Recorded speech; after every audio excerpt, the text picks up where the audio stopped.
ನಮ್ಮ ದೇಶದ ಅದೃಷ್ಟ ಸಂಖ್ಯೆ ಅಂದ್ರೆ 18. ಯಾಕೆ ಈ ಸಂದರ್ಭದೊಳಗೆ ಅಂತಂದ್ರೆ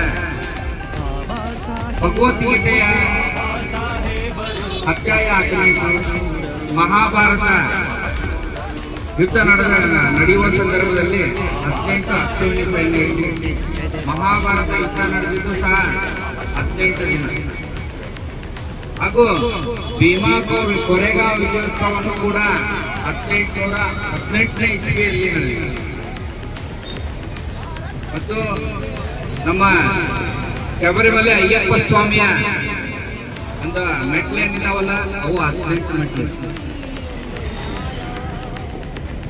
ಬಾಬಾ ಸಾಹೇಬ್ ಅಂಬೇಡ್ಕರ್ ಅವರು ಹಾಗೂ ಹಲವು ಪ್ರಮುಖರು ಹಾಗೂ ಆಗಿನ ಎಲ್ಲ ಹಿರಿಯರು ಈ ಸಂವಿಧಾನವನ್ನ ಬರೀಲಿಕ್ಕೆ 2 ವರ್ಷ 9 ತಿಂಗಳು 18 ದಿವಸಗಳು ತಗೊಂಡಿದೆ. 18 ದಿನಗಳನ್ನ.